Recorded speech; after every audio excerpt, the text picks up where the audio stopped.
MTR apologizes for a rare incident that causes a 1.5-hour disruption on Island Line this morning.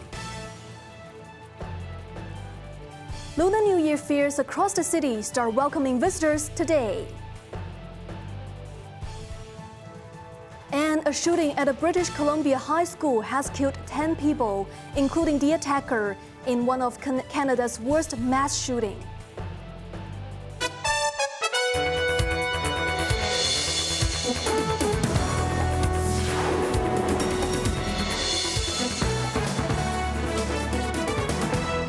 Good evening, you're watching Cable News. I'm Evelyn Bai. The MTR Island Line suffered major disruption this morning. Train services between Sheung Wan and Quarry Bay suspended for over an hour after some components of an engineering vehicle had shifted, damaging some equipment alongside the tracks. The government expressed serious concern over the incident and has ordered the rail operator to submit a detailed investigation report within a month. Cheryl Yun reports. Workers carried out urgent inspections and emergency repairs at Wan Chai Station after detecting the obstruction early in the morning. Wan Chai Station exits were temporarily forced to shut their gates. The disruption led to a full suspension of services between Sheung Wan and Quarry Bay, forcing commuters to find alternatives. While some affected passengers chose to wait at stations for services to resume, many others switched to other transport options, leading to long queues at nearby stops. Lee Kim Hong, Deputy Director of Operations Engineering Maintenance, explained that a rail milling engineering vehicle, which was returning from routine track maintenance near Wan Chai Station, caused unusual noises, prompting immediate inspection. MTR staff discovered that some components had shifted, causing damage to equipment alongside the tracks. Lee described this as a rare incident, apologized for any inconvenience caused, and pledged a full investigation. Secretary for Transport and Logistics Mabel Chan had required the MTR Corporation to submit a detailed report within a month. The operator first detected abnormalities to the services at 5:30 a.m., but only alerted passengers at around 6:39 a.m. that an object was obstructing the track near Wan Chai Station. Services gradually returned to normal by about 7:30 a.m. The rail operator has not disclosed the exact duration of the service disruption.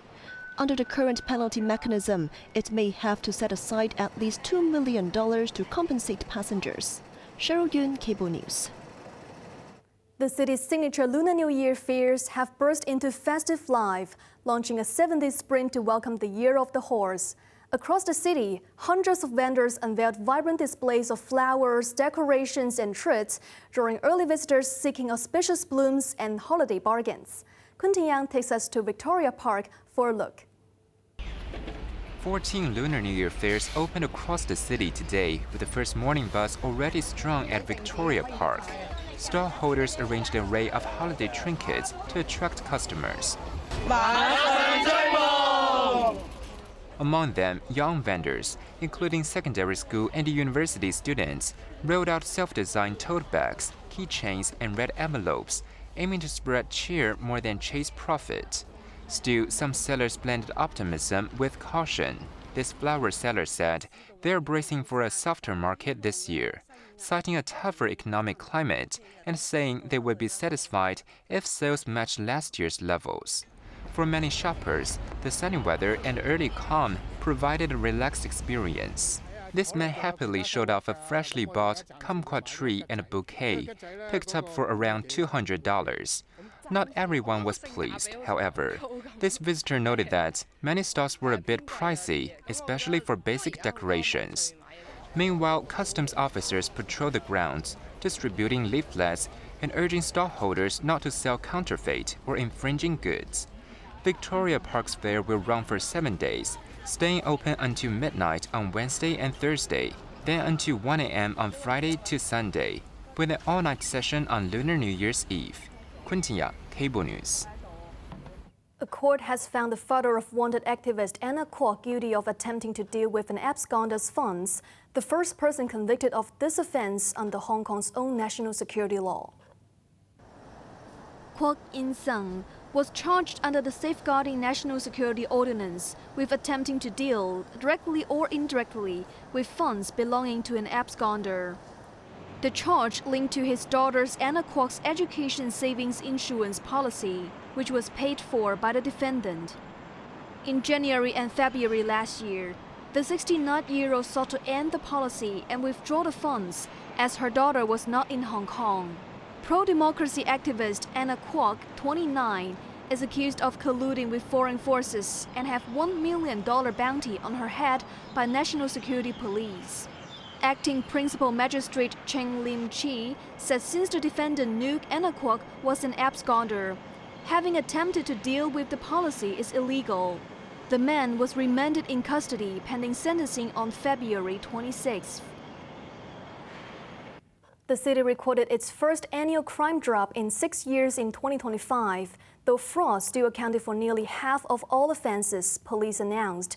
Meanwhile, as the investigation into the deadly typo fire continues, the force requested more time but cautioned that against what is called smears of force majeure being used to silence the truth. Quentin Yang reports. At a year-end press conference, Police Commissioner Zhou Chao reported that more than 89,000 criminal cases were logged last year, down 5.9% from 2024, with violent crime plunging 15.9%. Yet, deception and scam-related offenses remain the single biggest category, accounting for nearly half of all crimes, with more than 43,000 cases, though losses dipped slightly to about $8.1 billion. However, the generally positive figures were overshadowed by the deadly fire at Taipo's Wanfu Court, which claimed 168 lives last November. Chao confirmed the cause remains under investigation and said the neighborhood will stay sealed until the probe is complete. He added that 16 people have been detained for alleged links to the blaze. Among them, many were arrested on sedition charges under the Safeguarding National Security Ordinance. Meanwhile, the city's top national security officer issued a stern warning against those claiming they were silenced by force majeure or other uncontrollable factors. Deputy Commissioner Andrew Ken dismissed the term as a smear. These people want to blame the police for their own fear of breaking the law or their own financial problems, he said, adding that such accusations are unfair and harmful to public trust. Chao echoed the warning, stressing that exploiting tragedies for political purposes is very dangerous. Quentin Yang, Cable News. A fatal crash occurred on the North Lantau Highway this morning when a taxi reportedly lost control and struck a roadworks vehicle. A male passenger was violently thrown from his seat and later died in hospital. The passenger suffered severe head injuries in a coma and given an automated chest compression upon arriving at North Lantau Hospital.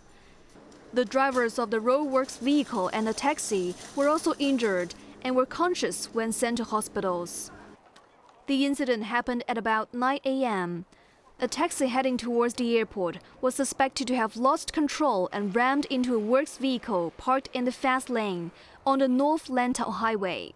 The passenger was hurled from his seat, with his head hitting the windshield. The taxi was severely damaged, with 2 airbags deployed. Smoke and flames briefly appeared at the front. Traffic towards the airport was briefly disrupted following the crash. A mass shooting at a high school in the Canadian province of British Columbia has left at least 10 people dead, including the suspected attacker. Canadian Prime Minister Mark Carney has suspended his departure for a security conference in Munich, Germany, to deal with the tragedy at home. Bess Leung reports. Local police said 6 people were found dead in the secondary school in the small town of Tumbler Ridge, including the gunner, while another person died on the way to hospital. More than 24 others were wounded, with 2 seriously injured airlifted to hospital. Police received a report at around 1 p.m. local time about the high school shooting in the remote town located more than 1,100 kilometers north of Vancouver.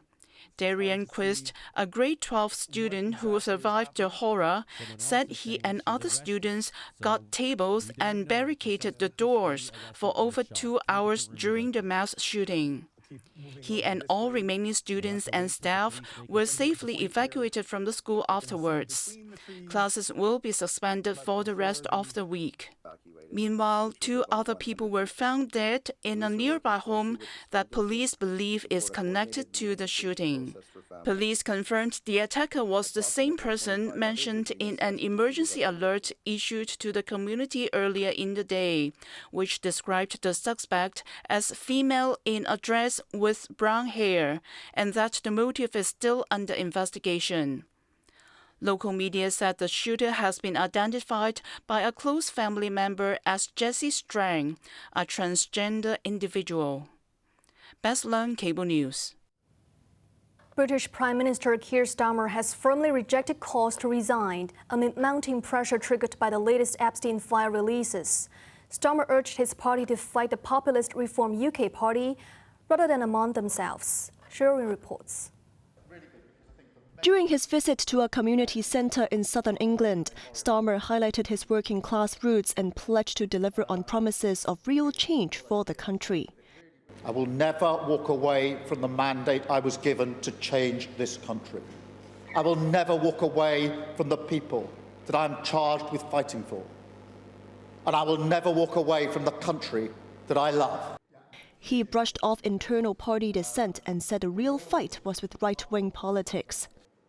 The politics of reform, the politics of divide, divide, divide, grievance, grievance, grievance, that will tear our country apart.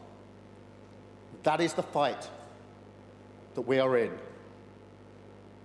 And I will be in that fight as long as I have breath in my body.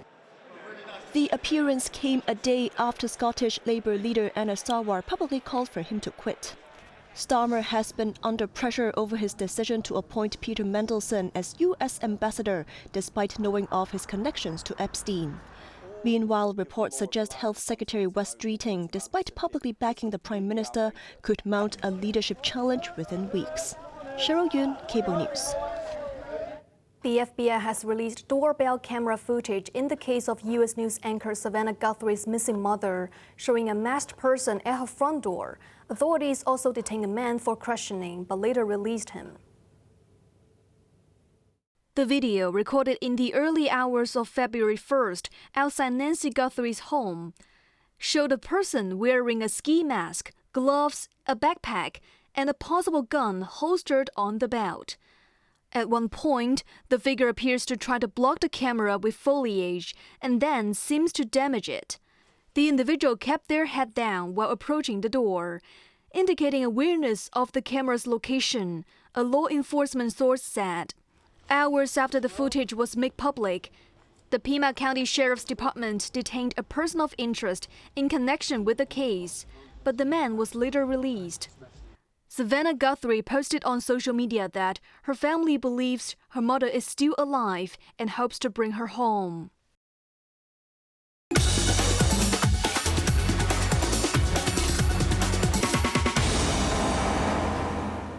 Now let's take a look at the stock market. The Hang Seng Index ended the day up 83 points. Top active stocks of the day. Tencent was down $3. Alibaba was down 40 cents. Zijin Mining was up $1.20. Meituan was up 5 cents. Foreign exchange against the Hong Kong dollar. Canadian dollar 5.77, Australian dollar 5.55. On to the weather now. Becoming cloudy, sunny periods during the day tomorrow. Temperatures will range between 18 and 22 degrees.